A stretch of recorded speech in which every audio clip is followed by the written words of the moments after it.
নমস্কার বন্ধুরা, আশা করছি তোমরা সকলে অনেক ভালো আছো। আরেকটি রেসিপিতে তোমাদের সকলকে স্বাগত।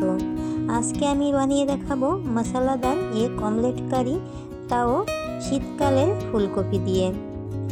ফুলকপিগুলোকে আমি কেটে নিয়েছি।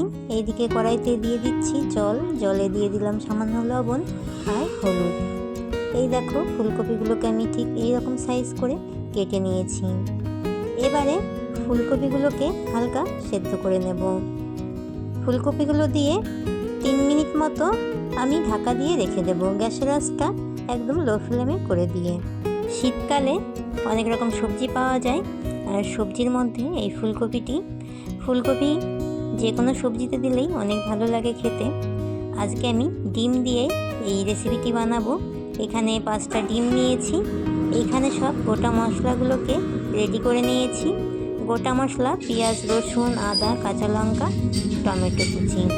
এবারে মশলাগুলোকে আমি মিক্সিতে পেস্ট করে নেব। তোমরা চাইলে এখানে শিলনোড়ায় মশলাগুলোকে বেটে নিতে পারো। জিরাটাকে আমি প্রথমে দিয়ে 3 মিনিট মতো ভিজিয়ে রেখেছিলাম। তারপরে সব মশলাগুলো দিয়ে এই যে মশলাটা করে নিয়েছি। এখানে আলাদা করে আমি কিছু পেঁয়াজ একদম কুচি কুচি করে কেটে নিয়েছি। এবারে একটা একটা করে ডিম এইভাবে ফাটিয়ে নিয়ে তার মধ্যে সামান্য পেঁয়াজ আর পেস্ট করা মশলাগুলো দিয়ে ভালো করে গুলিয়ে নেব। তোমরা হয়তো অনেকেই অনেক রকমভাবে এই রেসিপিটি করে থাকো। আমি সব সময় যেইভাবে এই রেসিপিটি করে থাকি তোমাদের সঙ্গে আজকে সেটি শেয়ার করছি। এই দিকে আমার ফুলকপিগুলো সেদ্ধ হয়ে গেছে, হালকা সেদ্ধ করে নিয়েছি। এবারে ফুলকপি থেকে জলটা ঝরিয়ে নেব। এই দিকে এই প্যানে সাদা তেল দিয়ে ডিমের অমলেটগুলোকে করে নেব। যেইভাবে ডিমের অমলেটটা আমি গুলিয়ে নিয়েছিলাম, প্রত্যেকটা ডিম ঠিক একই রকমভাবে গুলিয়ে নিয়ে এইভাবে অমলেটটা করে নেব। ডিমটা এরকম কাঁচা অবস্থায় রোল করে নিতে হবে। তোমরা চাইলে একটা ডিম দিয়ে গোটা অমলেট করেও ঠিক একই রকমভাবে রেসিপিটি বানিয়ে নিতে পারবে। আমি এইখানে অমলেটটাকে 2 ভাগ করে নেব। মাঝখান দিয়ে অমলেটটার কেটে নিচ্ছি। এই একই রকমভাবে প্রত্যেকটা অমলেট আমি ভেজে নেব। এইদিকে আমার সব অমলেটগুলো ভেজে নেওয়া হয়ে গেছে, তোমাদেরকে দেখিয়ে দিচ্ছি। এবারে রেসিপিটি বানানোর জন্য কড়াইতে দিয়ে দিচ্ছি সর্ষের তেল। তেলে প্রথমেই ভেজে নিচ্ছি জল ঝরিয়ে রাখা ফুলকপিগুলো ভেজে নিয়ে আলাদা করে তুলে রেখে দেব।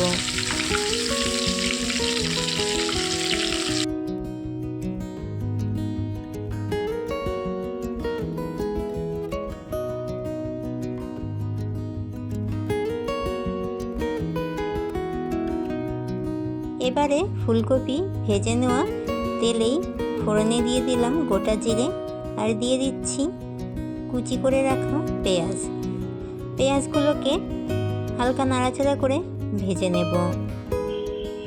আমি এইখানে পেঁয়াজগুলোকে প্রায় লাল লাল করেই ভেজে নিয়েছি। এবারে দিয়ে দেব আগে থেকে পেস্ট করে রাখা সব মশলাগুলো পেঁয়াজগুলোর সাথে কিছুক্ষণ ভেজে নেব।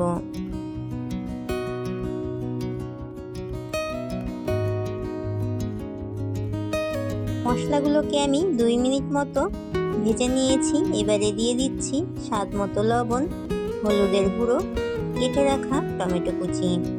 এবারে সব মশলাগুলোকে খুব ভালো করে ভেজে নিতে হবে। যে কোনো রেসিপিতেই মশলাটা যদি খুব ভালো করে কষিয়ে নেওয়া যায় তাহলে রেসিপিটা খেতেও অনেক ভালো হয়। গ্যাসের আঁচটা লো ফ্লেমে করে দিয়ে মশলাগুলোকে আমি প্রায় 5 মিনিট মতো ভেজে নিয়েছি। এবার যেই বাটিতে মশলাটা রেখেছিলাম সেই বাটি ধোয়া জল দিয়ে আরও 2-3 মিনিট মতো মশলাটাকে কষিয়ে নিয়েছি। এবারে দিয়ে দিচ্ছি ভেজে রাখা ফুলকপিগুলো দিয়ে আরও 1 থেকে 2 মিনিট মতো হালকা নাড়াচাড়া করে নেব।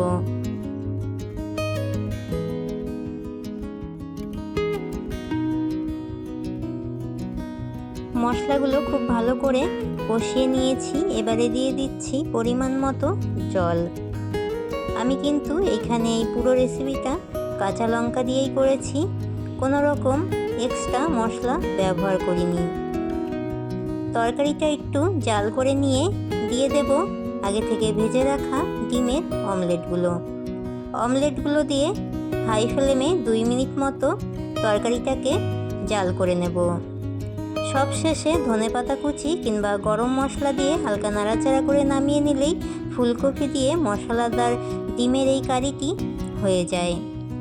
রেসিপিটি খেতে দারুণ লাগে বন্ধুরা, তোমরা বাড়িতে অবশ্যই এই রেসিপিটি ট্রাই করবে আর আমাকে অবশ্যই কমেন্ট করে জানাবে রেসিপিটি তোমাদের কাছে কেমন লেগেছে। আমার চ্যানেলে প্রথম আমার ভিডিওটি দেখলে আমার চ্যানেলটিকে সাবস্ক্রাইব করে দিয়ে পাশে থাকা বেল আইকনটি অল করে রাখার অনুরোধ রইল, যাতে আমার নিত্য নতুন রেসিপিগুলো তোমরাই প্রথমে দেখতে পাও। ডিম অমলেট কারিটি হয়ে গেছে। আমি এইখানে গরম মশলার ব্যবহার করছি, কেননা আমার কাছে এখন ধনেপাতা নেই। তো তোমরা চাইলে এখানে ধনেপাতা কিংবা গরম মশলা যে কোনো একটির ব্যবহার করতে পারো।